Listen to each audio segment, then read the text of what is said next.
Universidad Nacional Autónoma de México, la Université de París 3 de Francia, la Universidad Jaime Maussan de Mesa, la Universidad Nacional Mayor de San Marcos, la Université de Quebec en Montreal, Canadá, y la University of Southern de California en Estados Unidos. Entre los años 2007 y 2010 fue secretario académico del Instituto Iberoamericano de la Universidad de Salamanca. Entre el año 2007 y 2011 también dirigió junto a Jorge Díaz Ancón el MBA en Empresas de Instituciones Culturales que impartió en Madrid. Es protagonista principal del grupo Prisa en Santillana porque ha sido gestor en la formación de este grupo de trabajo y de la Universidad de Salamanca. Es socio de la Unión Latina de Economía Política de la Información y la Comunicación Cultural de la sección española de la universidad. De todo lo que ha desarrollado a lo largo de este tiempo, ahora en esta mañana nos va a ofrecer una conferencia muy importante para todos nosotros. Es la desinformación en la era digital versus el periodismo de calidad. De manera que los saludamos al doctor Ángel Vadillo Matos para que pueda realizar su posición en este seminario. Doctor, buenas tardes a usted. Adelante. Buenos días a todos ustedes. Buenas tardes aquí, efectivamente. Pero buenos días a todos los que están en Perú. Y permítanme que empiece saludándoles muy afectuosamente porque esta universidad, la Universidad Bausate, es una universidad por la que tengo un enorme afecto personal. Con muchos de ustedes pues, hemos compartido sesiones de trabajo, planes de formación, otros eventos en los últimos, pues yo diría ya que casi 10 años de amistad que nos unen. Y bueno, volver a escuchar a don Roberto Mejía, como he hecho estos últimos minutos desde que me he incorporado, ha sido un verdadero placer una vez más escuchar su sensatez y su profundidad de pensamiento, que la verdad tanto echamos de menos, ¿verdad?, en estos tiempos de incertidumbre. Bueno, yo les agradezco mucho esta invitación y voy a tratar de hacer buen uso de ella, tratando con ustedes uno de los asuntos que más nos preocupa en los últimos años y que más nos preocupa como investigadores, pero también en ese currículum que a mí la verdad no me gusta escuchar mucho porque me recuerda que ya va uno entrando en años. Realmente la posición que desempeño actualmente es una posición un poco más alejada de la universidad y más cerca de otros espacios que son esos que llamamos los think tanks, ¿no?, los laboratorios de ideas o los centros de pensamiento. Desde hace 7 años soy investigador principal del Real Instituto Elcano, que es el think tank más importante que tenemos en España y según acaba de reconocer el ranking internacional de think tanks, el segundo centro de investigación más importante de Europa como laboratorio de ideas y el 11º del mundo. Bueno, eso es una enorme responsabilidad, por un lado, pero también es un pequeño orgullo a la hora de entender que el trabajo que desempeñamos, el muy duro trabajo que desempeñamos desde el Real Instituto Elcano, ese navegante que terminó el viaje que comenzó Magallanes y que completó por primera vez Magallanes y Elcano la primera vuelta al mundo hace ahora exactamente 500 años. Bueno, pues que con ese nombre seguimos desde una institución como esta a la que pertenezco, pensando el mundo cada vez más interconectado, el mundo que comparte cada vez más sus alegrías, pero también sus desgracias, sus problemas. Y seguramente el último año es una demostración palpable de hasta qué punto la interconexión de todos en el mundo, la compartición de todos en el mundo de los mismos problemas, nos tiene que hacer cada vez más sensibles y responsables a la necesidad también de afrontar conjuntamente esos problemas. Uno de los asuntos que más nos está preocupando en los últimos años en la Unión Europea en general y en particular a los laboratorios de ideas preocupados por las cuestiones de la política y las relaciones internacionales es el problema de la desinformación. Y a mí me gustaría pues, destinar esta hora, estos 50 minutos que nos quedan, que ustedes me han regalado para compartir con ustedes, a explicarles por qué nos está importando, cuáles son las razones por las que nos está pareciendo que es un asunto de una enorme relevancia, e incluso al final, si me lo permiten, yo he escuchado ahora a don Roberto,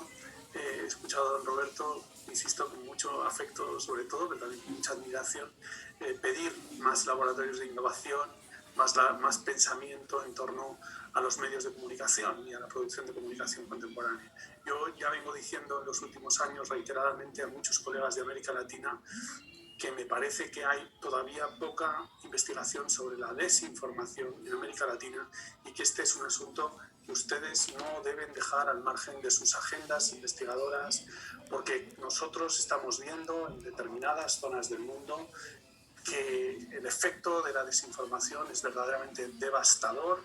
Yo creo que el último año también es un terrible ejemplo de hasta qué punto la desinformación ha venido, ¿no?, para instalarse en nuestros sistemas de comunicación, cómo estamos desarrollando.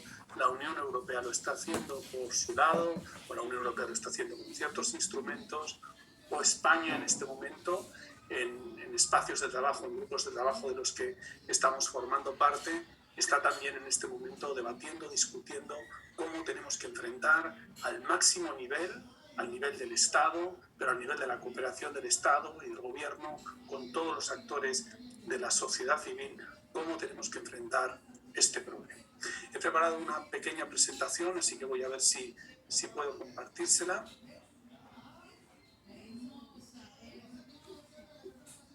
Sí, yo creo que sí. Vamos a ver si nos funciona ahí.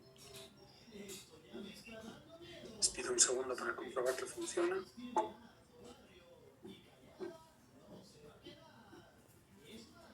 Vale, probablemente ya están viendo ustedes mi presentación. No es esa la diapositiva con la que tenía que verse, sino esta. ¿Están viendo ustedes ya mi presentación? Sí, doctor. Perfecto. Muy bien.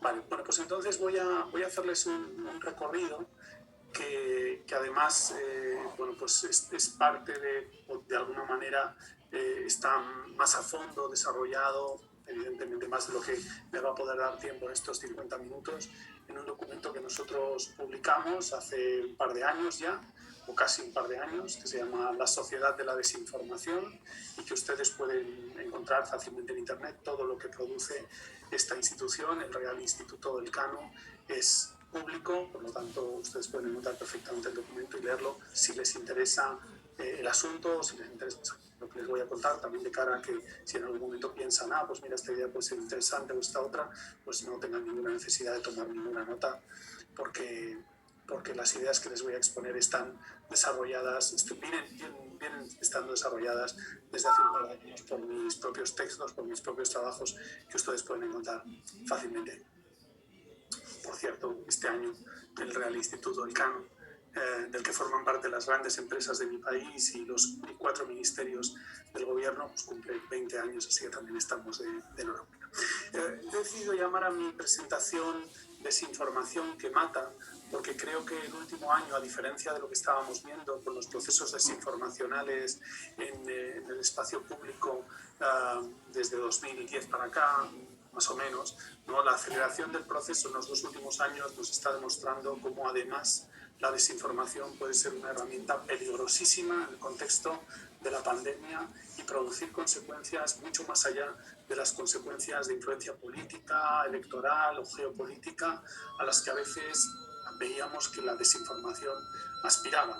En este caso, como ustedes son perfectamente conscientes, como científicos sociales, como académicos, como intelectuales, buena parte de los mensajes falsos que se difunden pueden acarrear como consecuencia efectos sociosanitarios, pueden acarrear como consecuencia fallecimientos, extensiones de la enfermedad, y por lo tanto estamos hablando de una situación bueno, pues que agrava la que tradicionalmente estábamos acostumbrados. Yo voy a estructurar mi intervención en 3 ideas que quiero transmitirles. La primera es por qué la desinformación es un problema hoy, por qué tenemos que hablar de desinformación en 2020 o 2021. En segundo lugar, cómo se está utilizando la desinformación en esto que llamamos los conflictos híbridos, o esto que los compañeros que se ocupan de la investigación de temas militares y de defensa llaman los conflictos híbridos. Y por último, haré una última reflexión hacia el final de mis palabras sobre la idea de una infodemia, ¿no? De una pandemia acompañada de noticias falsas y esa desinformación que mata. Voy a comenzar entonces por reflexionar brevemente, por hacerles la pregunta o por hacerme la pregunta junto a ustedes de por qué la desinformación es un problema. Y hago esta pregunta fundamentalmente porque cuando los que nos dedicamos a la investigación de los fenómenos comunicacionales y culturales somos conscientes de que la desinformación es un asunto que ya nos ha ocupado en otros momentos de la historia reciente. Del último siglo, indudablemente, por ejemplo, la desinformación fue un elemento absolutamente clave en la Primera Guerra Mundial. Tanto la desinformación en la prensa como la desinformación que se difundía, por ejemplo, a través del cine, del primer cine. Mucho más intensivamente la desinformación apareció como un arma de guerra durante la Segunda Guerra Mundial, cuando la radio ya se había desarrollado, ya había alcanzado un nivel de sofisticación y de penetración muy grande, y cuando, por ejemplo, pues muchos países creaban emisoras de radio que decían ser de otros lugares y difundían noticias falsas, ¿no? Un caso muy famoso en Europa, la famosa Radio París, ¿no? Que no era de París ni era francesa, sino que era nazi, pero que intentaba enviar unos mensajes evidentemente falsos, ¿no? A los franceses, la Rosa de Tokio, todos los mensajes propagandísticos de Japón hacia los Estados Unidos, etcétera, etcétera. O sea, evidentemente tenemos ejemplos para aburrir, ¿no? Pero estábamos en un conflicto, en un contexto, un conflicto bélico, y desde luego el gran momento de la desinformación en los últimos 100 años, que fue la Guerra Fría, que fue la guerra sin disparar misiles, ¿no? La guerra de los dos grandes bloques, la guerra entre el este y el oeste, entre la Unión Soviética y los Estados Unidos, que fue básicamente una guerra de desinformación, una guerra de espías, una guerra de noticias falsas, una guerra de medios alineados en una posición y en otra, o de instrumentos de comunicación destinados a difundir las verdades de cada uno de los tiempos. Eso me hace pensar, en primer lugar, o eso me hace plantearme primero la pregunta de si la desinformación es algo que caracteriza a los contextos bélicos, a las grandes guerras o al periodo de Guerra Fría durante el siglo XX, ¿por qué en este momento estamos hablando de un contexto desinformacional?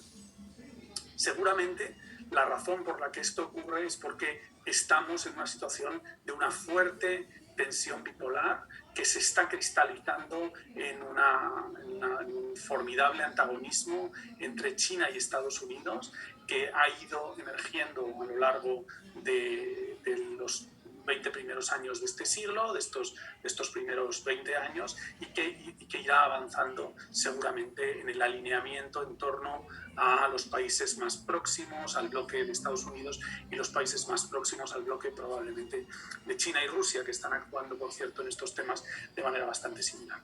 Pero hay una serie de factores que me invitan a pensar que este es un contexto que efectivamente favorece el crecimiento de la desinformación de un modo distinto al que lo han hecho otros momentos de la historia reciente en los que la desinformación también apareció como un fenómeno relevante. Hay tres fenómenos que quiero subrayarles y que ustedes van a reconocer muy bien como especialistas en este tema. El hecho de que la opinión pública cada vez tenga más importancia política es mi primer factor. El segundo factor es que cada vez hay más medios, más información, pero que los medios tradicionales van perdiendo progresivamente importancia en el ecosistema mediático en favor de otros actores, que son actores que han ido apareciendo en las dos últimas décadas, y se pueden imaginar, estoy hablando sobre todo de los medios digitales y de las redes sociales. Y en tercer lugar, hay un tercer factor que también hace nuevo este escenario, y es el hecho de que los países cada vez dan mayor importancia a esto que llamamos el soft power, la capacidad de influencia a través de las ideas, a través de la información, a través de la comunicación en el conjunto del mundo. Esos tres fenómenos, los cambios de la opinión pública, los cambios en el sistema de medios y los cambios en el poder blando, en el poder suave, en el soft power, creo que hacen de este contexto un contexto particularmente proclive a que se estimulen, a que se promuevan estrategias desinformacionales. ¿A qué me refiero con los cambios en el espacio público? Bueno, pues fundamentalmente me refiero al hecho de que la democracia se ha consolidado como el principal sistema de gobierno en todo el mundo. En este gráfico, por ejemplo, animado, como ven aquí, cada vez más países se han ido incorporando en distintas formas. Es evidente que no es igual la democracia de unos países, no mencionemos ninguno, pero no tiene la misma calidad la democracia, el modelo de democracia que se ha conseguido en unos países o en otros. Pero desde luego, desde el punto de vista técnico, una democracia que pasa porque los electores elijan o no elijan a unos u otros representantes, es el modelo con el que nos gobernamos mayoritariamente en el mundo. Fíjense, en 1997 este era el número de democracias que existían en el mundo respecto a los países autocráticos o a los países con sistemas mixtos, y este es el mapa de 2017 de cuántas democracias hay en el mundo respecto a otros modos mixtos o autocráticos de gobierno. Esto es tanto como decir que efectivamente más de la mitad de los países del mundo son democracias, es decir, en más de la mitad de los países del mundo los ciudadanos tienen derecho a votar, tienen derecho a poner y a quitar los gobiernos. Y esto tiene una consecuencia inmediata, ¿no? Que es que el espacio público, la opinión pública, tiene un enorme poder, es muy trascendente desde el punto de vista político. El espacio público se ha transformado muchísimo en los últimos años. El espacio público en el que intercambiamos las ideas que luego sirven, por ejemplo, para tener un determinado comportamiento electoral, para elegir a un gobernante o no elegir. No es lo mismo el espacio público de la modernidad, ¿verdad? El espacio público de antes de los medios audiovisuales, el espacio público en el que los medios eran básicamente medios impresos, por lo tanto accedían solamente las personas alfabetizadas, generalmente además solo las que no solo estaban alfabetizadas, sino que vivían en las ciudades donde se distribuían esos periódicos, o además tenían la capacidad adquisitiva para poder pagar por un periódico cada cierto tiempo. Los actores, por lo tanto, eran muy pocos, estaban muy interrelacionados, los actores políticos y las élites, ¿no?, que formaban parte de la discusión, ¿no?, del espacio público o de la esfera pública, en este sentido, con esta descripción, como ven, muy tomado de Habermas, ¿no?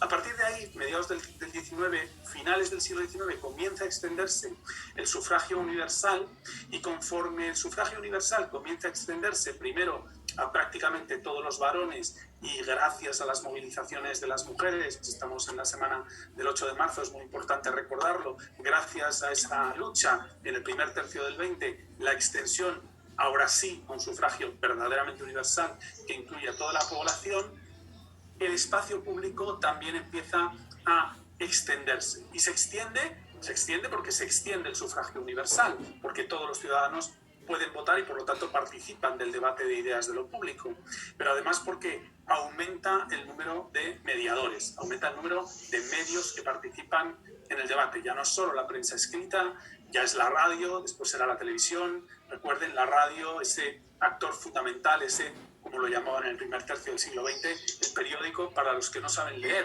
y que además se puede escuchar en cualquier lugar, aunque uno esté lejos de la ciudad, aunque uno esté lejos de los núcleos urbanos, aunque uno no tenga dinero para comprar el periódico, si tiene una radio se entera de las noticias, y por lo tanto se produce una extensión de la esfera pública dentro del ámbito de lo nacional, siempre dentro de los límites del Estado-nación, pero hay muchos más actores y desde luego los públicos son cada vez más masivos, por no decir que son masivos, ¿no?, a partir de la segunda mitad del siglo XX. Pero es que en el final del siglo XX hemos sido testigos de un proceso en el que ese espacio público ya no es el espacio público de los alfabetizados o de los urbanitas, ya no es el espacio público de los ciudadanos de un determinado país, sino que es el espacio público global. Ya los medios de comunicación alcanzan, por ejemplo, el gran salto, yo creo que un poco olvidado por la historia de la comunicación, que son los satélites en los años 70 y los años 80, que permiten por primera vez llevar señales de televisión de unos países a otros, ¿no? Los momentos en los que de repente una guerra es transmitida en directo, ocurriendo en Bagdad, ocurriendo en Somalia, y es transmitida en directo por televisión para el público de todo el mundo. Se rompen los límites de un espacio público limitado a los temas y a los actores dentro de un país, y empiezan a aparecer actores globales que intervienen en ese debate público, en la esfera pública. La mediación es mayoritariamente una mediación audiovisual, pero los actores son cada vez más y los públicos son también, en este caso, una esfera pública, un espacio público global. Pero en lo que ha ocurrido en los últimos 20 años, en el comienzo de este siglo XXI, es que ese espacio público global se ha fragmentado, se ha hiperfragmentado a través de la aparición de las redes digitales y la capacidad de las redes digitales no solo de convertir a todo el mundo en emisor. Piensen ustedes en YouTube, ¿no? Donde cualquiera tiene su propio canal, pone sus propios vídeos y cuenta sus propias historias. Piensen en los podcasts, piensen en cosas mucho más sencillas, Instagram, ¿no? En el que todos los ciudadanos que quieren son emisores de contenido, son creadores de contenido. De hecho, algunos de ellos incluso tienen sus propias redes sociales de pago. Usted quiere ver mis fotos, a veces son fotos eróticas o lo que sea, me da igual. El caso es que si usted quiere seguir mi contenido, usted tiene que pagar por ello, ¿vale? Es decir, hasta ahora los emisores eran muy pocos y eran instituciones emisoras. A partir de ahora, los emisores son todo el que quiera emitir, puede convertirse en un proveedor de contenido y puede crear su propio pequeño grupo, su propia burbuja, la llaman algunos investigadores, ¿verdad? Su propia burbuja de receptores, y por lo tanto hay una ruptura formidable de la esfera pública global, que evidentemente convive, ¿no? esa comunidad global con esa enorme hiperfragmentación del espacio público en millones, en millares de microesferas, no siempre muy conectadas entre sí, pero bueno, en general diríamos interconectadas. Por lo tanto, bueno, yo he señalado ahí además que esta fragmentación permite hacer algo que es muy novedoso, que es enviar mensajes exclusivamente a ciertas comunidades de receptores, ¿no? Y esto lo vimos muy bien en la utilización de esas técnicas, las llamamos microtargeting, o sea, microobjetivos, ¿no? Lo vimos muy bien en las planificaciones comunicacionales que ciertas agencias hicieron para la campaña del Brexit, por ejemplo, de la salida del Reino Unido de la Unión Europea, y cómo a ciertas personas y a ciertos grupos sociales para movilizar su voto se le enviaban a través de redes sociales mensajes muy concretos, muy determinados en momentos clave. Lo hemos visto también en las campañas electorales de los Estados Unidos, funcionando en las dos campañas. Recuerden que la de 2016 además funcionó también muy bien, como en el Brexit consiguió el objetivo de llevar a un determinado candidato a la victoria. Por lo tanto, un primer gran cambio es el cambio en el espacio público. El espacio público es un espacio determinante porque la opinión pública determina los procesos electorales, y las democracias son el sistema habitual de la gobernanza de nuestro mundo. Y ese espacio público es un espacio, ojo, cada vez más fragmentado y por lo tanto con mayor peligro de desconexión entre las distintas esferas que componen el espacio público. Hay un segundo factor que les decía, que es que los medios de comunicación también están cambiando. Yo creo que es más propio hablar de cambios en la mediación, no solo en los medios de comunicación, sino en cómo se media, es decir, en cómo la información es intermediada, es mediada por determinados actores. ¿Y cómo se está produciendo esa transformación de la mediación? Bueno, pues lo mismo que decíamos antes, la transformación en el último siglo nos está haciendo ver que hemos pasado de unos medios que eran básicamente los únicos mediadores nacionales, los únicos mediadores en el país. Si uno quería saber las noticias en Perú, pues sabía que los medios a los que podía acudir eran medios peruanos, serían medios del Estado, serían medios de las empresas, serían medios independientes, pero eran medios dentro de los límites del país, ¿no? Que los medios, por lo tanto, eran muy pocos, ¿no? Estábamos acostumbrados a un siglo XX en el que a uno le preguntaban, bueno, ¿cuáles son los periódicos de su país? Y uno podía recitar rápidamente con 5 o 6 nombres, cuáles eran los periódicos más importantes del país. Bueno, hasta que llegó en el caso de Perú la prensa chicha y todas estas cosas, y el fujimorismo, por ahí tuvieron ustedes un momento difícil, ¿no? Pero bueno, en líneas generales, digamos, ¿no?, que en casi todos los países sabíamos que había 3, 4, 5 medios de referencia, 5 o 6 medios de referencia radiofónicos, 4 o 5 medios de televisión y ya está. Y que ahí circulaba toda la información, que esos eran los mediadores. Y tenían muchos problemas, tenían muchas limitaciones, tenían muchas presiones, estaban muy concentrados, pero eran muy fáciles de identificar, de ubicar, ¿no? Y además estaban altamente profesionalizados. Quien trabajaba en los medios de comunicación, en líneas generales, pues era porque había recibido una formación universitaria, estaba sindicado, etc., ¿no? O sea, había unos profesionales de la gestión de esta información. Pero los medios eran entonces unos mediadores únicos de todo este sistema. Ahora bien, en el último tercio del siglo XX ya empezamos a ver que el número de medios se disparaba, ¿no? Esto lo vimos muy claramente con el cable, en la televisión, antes de la llegada de Internet, me estoy refiriendo, y además como esos nuevos mediadores, esos nuevos actores que traían información ya no eran necesariamente, no estaban circunscritos a las fronteras de mi país, sino que podían venir de cualquier lado, ¿no? En general venían del lado de mi espacio geopolítico. Bueno, pues si yo estoy en el lado de Estados Unidos, seguramente eran más medios relacionados con Estados Unidos que con Rusia, etcétera, pero en líneas generales había una multiplicación de los medios, y eso sí, los medios seguían siendo los mediadores dominantes. Pero de aquí que a partir del cambio que suponen las redes globales de circulación de información, los medios ya no son los únicos mediadores. Ya no son mediadores nacionales, están en todas partes, ya no son mediadores institucionales, pueden ser prácticamente cualquier organización en cualquier lugar del mundo, porque en realidad la lógica de Internet es esa lógica en la que cualquiera puede emitir, cualquiera puede proporcionar contenido a los internautas, ¿no? Y por lo tanto los medios se ven en la necesidad de encontrar un nuevo rol, ¿no? Hay una tremenda crisis en los medios a partir de, yo diría, de finales de los 90. Antes decía muy apropiadamente don Roberto Mejía, hay periodismo en Internet desde los años 90, efectivamente, y yo creo que ese es el momento en el que hay que empezar a hacer la búsqueda, ¿no?, de cuándo empiezan a transformarse estas cuestiones. Desde luego hay una gran crisis de legitimidad y hay una gran crisis económica en torno a los medios de comunicación en estos 20 o 25 años, ¿no? Los medios de comunicación se han encontrado primero con que han sido sometidos, en el caso de América Latina muy claramente entre final de los 80 y los años 90, a un fuerte proceso de privatización. Y ese fuerte proceso de privatización ha hecho que se pierda en cierta medida el sentido de cuál es la legitimidad, quién representan los medios de comunicación. Y en muchos casos, muchos debates, de los que por supuesto yo y entiendo que muchos de los que están esta mañana aquí, pues han formado parte, ¿no? Hemos discutido de quién son voz los medios de comunicación, si representan a la banca, si representan a la gran empresa, si representan a las élites políticas, etcétera, etcétera.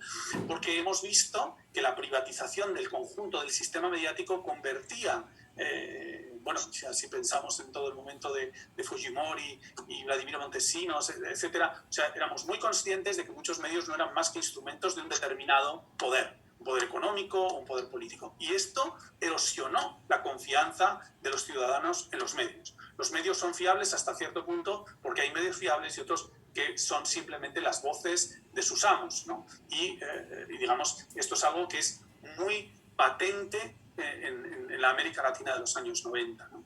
En segundo lugar, hay una crisis de confianza y legitimidad porque esos mismos medios empiezan a comportarse como instrumentos del debate polarizador, ¿no? Es muy evidente, porque esto ha ocurrido en prácticamente todas nuestras democracias, que los medios han terminado produciendo, en muchos casos, en su mayoría, un alineamiento político.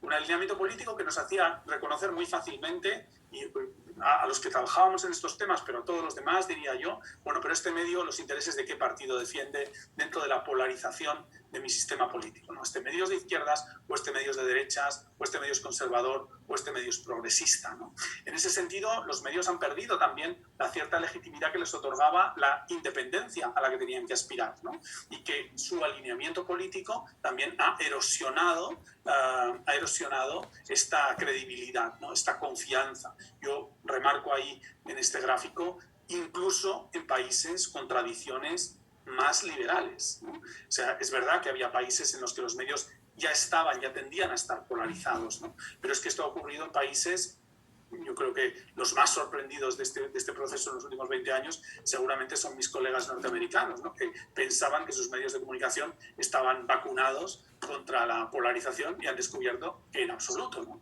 Y que claramente se estaba produciendo también un alineamiento en dos bandos en el propio sistema de medios estadounidense. Y por último, hay una crisis tremendamente importante, tremendamente relevante en este contexto para comprender esta sociedad de la desinformación, ¿no? Este contexto desinformacional, que es la crisis, el fracaso del modelo de negocio de los medios tradicionales. Los medios tradicionales se venían sosteniendo, ustedes lo saben mucho mejor que yo, se venían sosteniendo a partir de la publicación de publicidad y del intercambio, por lo tanto, de la atención de los lectores, la lectoría, los visionados, los espectadores en la televisión, etcétera, como fuera. Eso se intercambiaba en el mercado publicitario por inversión publicitaria. En el momento en el que aparecen las formas de monetización de la comunicación en Internet, este modelo entra en una quiebra rapidísima y verdaderamente dramática, una verdadera sangría económica, porque los medios de comunicación no tienen la habilidad para innovar que tienen las plataformas tecnológicas. Piensen, por ejemplo, en Google, que es el paradigma del modelo de monetización de contenidos en Internet. En Google todo es gratis. En Google todo es gratis porque en realidad Google nos cobra con información personal. Nosotros no le pagamos a Google en dólares, no le pagamos a Google en pesos, en euros o en lo que toque, sino que le pagamos a Google en información personal. Y esa agregación de información personal es la que Google convierte en dos cosas. La convierte, por un lado, en inversión publicitaria personalizada. Google es el mayor operador de publicidad global ya en 20 años, mucho mayor que los tradicionales mediadores de publicidad. Y Google es, por otro lado, uno de los mayores, aquí sí tenemos que decir que junto con otro par de